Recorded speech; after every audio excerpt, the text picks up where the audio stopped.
People learn in lots of different ways, but experience is the best teacher.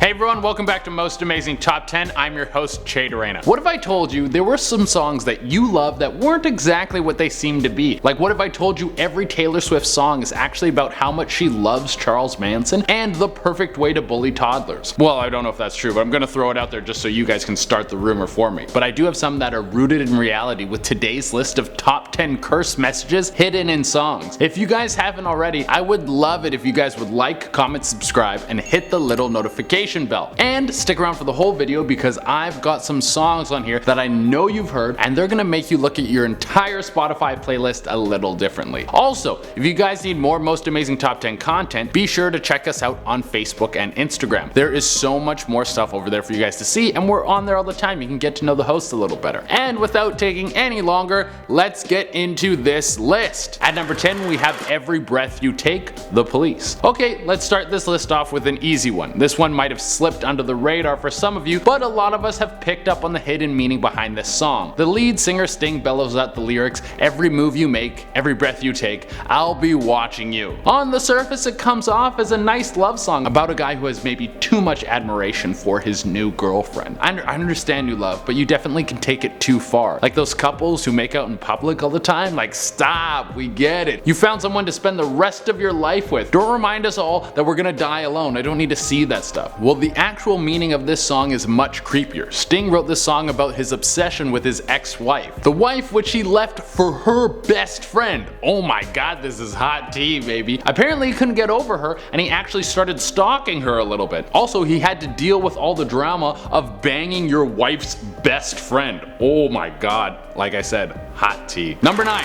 Where Are You Now, Justin Bieber. Let's move on to the biggest pop star in the world. Is he still the biggest? I don't know. Or is Ariana the biggest now? I don't know. Have you ever been able to pinpoint the moment when you feel old? Well, this one isn't so much the song, but the music video. And these things kind of go hand in hand. I'm going to be throwing a few music videos onto this list because I think they fit. In this music video, we have Justin Bieber dancing around singing like the prodigy that he is, and there's a bunch of vivid imagery that gets flashed onto the screen. Most of it is just jumbled garbage, but there are some suspicious pictures. A lot of it has to do with the Illuminati. Whoa. We see shots of Bieber with the famous eyeball in the pyramid, and he seems to put up the triangle symbol with his hands. At certain points there's satanic crosses on his forehead and other images of devil worship. These things flash on screen so fast they're super hard to see, but if you want to dive deep into this, there are a ton of slow motion videos of this music video. At number 8, we have 99 Luftballons. Yeah, the German pop song that you probably heard at every wedding. It's hard to accept that this song is actually pretty dark because it sounds like something that every kid in the 80s had their first kiss to. But this song is actually about nuclear holocaust. The song goes, "The panic bells, it's red alert, there's something here from somewhere west. The war machine springs to life." Basically, it's about a ton of red balloons being mistaken for an attack, causing the Germans to fire the first nukes, and then everyone else responds with their own nukes. I mean, this song would make me feel bad if it wasn't so damn catchy. At least if you get the horrific message that there's an oncoming nuclear strike,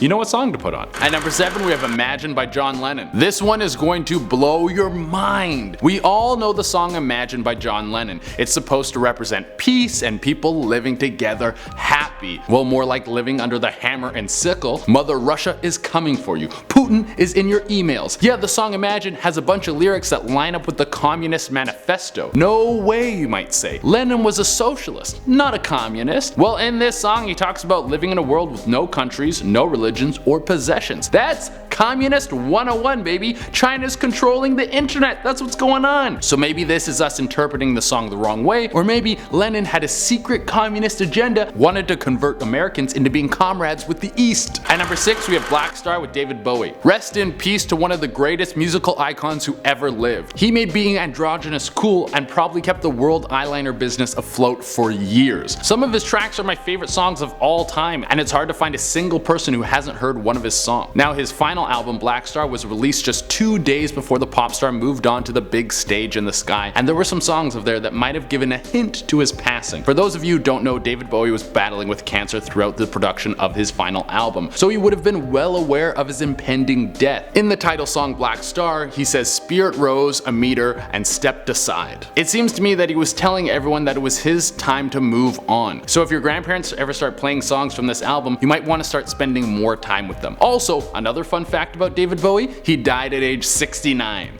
Nice. At number 5, we have Firework, Katy Perry. The song Firework is about how everyone is special and you should feel good no matter who you are. Yeah, just like the song Beautiful by Christina Aguilera and like millions of other pop songs out there. In reality, no one cares about you, you're all going to die and be forgotten. Go back to work in your cubicle and make an emotional post on Facebook. Jesus, why did I get so dark right there? But there is a hidden message in the song Firework by Katy Perry. Katy told Billboard magazine that the song isn't just about self-love, but what Katy wants done with her remains.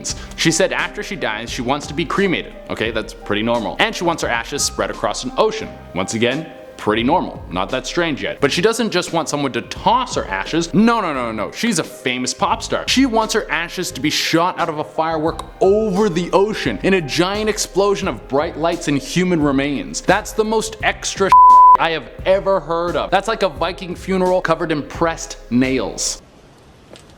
Good night, sweet prince.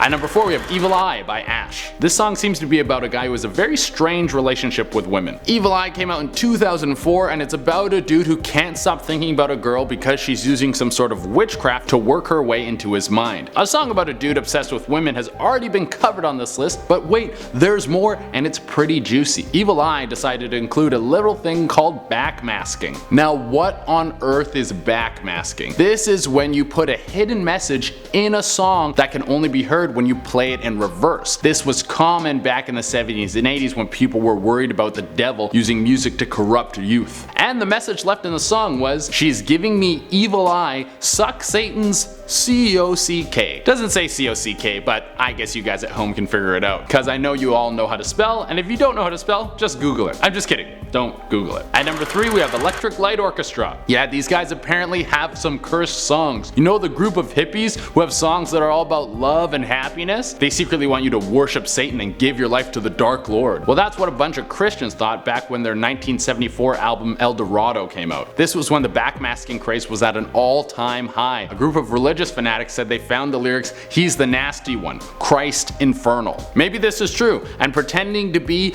peace-loving hippies was the perfect cover. Well, Electric Light Orchestra thought it was ridiculous, so just to mock all of these people for accusing them, they filled their next album with friendly backmasking messages like, "Thank you for listening." That's so cool. At number 2, we have Pumped Up Kicks, Foster the People. This one's kind of out in the open. You don't need to play the song in reverse or translate it into another language. You just have to listen to the words that they're saying, and to be honest, I don't usually do that when I listen to music. But if you read a transcript of the song, you would quickly realize that even though this song is fun to listen to and is incredibly catchy, it's actually about school gun violence. There's lyrics like "Robert's got a quick hand" and better run, outrun my bullets." The song is supposed to be from the viewpoint of a kid who suffers from a mental disorder and is having thoughts about killing people in his school. If we even go deeper into this, you'll find out that the bassist in the band survived the Columbine shootings. And at number 1, we have Helter Skelter, one of the lesser known Beatles songs that you've probably never heard unless you're a huge fan or you're well informed of what I'm about to tell you. Some of the most famous murders in American history are the Tate LaBanca murders. They were orchestrated by infamous cult leader Charles Manson, and he claimed that he got his posse of butchers to commit these crimes from a message that he heard in the song Helter Skelter. Charles Manson believed that there was an upcoming race war between white and black people in America and that the Beatles knew about it, confessing it in the song Helter Skelter. Manson thought that these high-profile crimes would be blamed on young black men, sparking the start of this war. This would bring the destruction of American society, and after this destruction, Manson and his followers would move in as the new leaders of the USA. Was this message actually actually embedded in the song Helter Skelter? Well, probably not. But now it's forever linked to old Charlie Manson. Alright everyone, that is our list. Thank you all so much for tuning in. I really appreciate it. As always, you guys know that I would love it if you would like, comment, subscribe, and hit the little notification bell. Also, follow Most Amazing Top 10 on Instagram and Facebook because there is so much more content over there for you guys. Until next time, I've been Che Dorena, and I got some weird songs to listen to. Bye.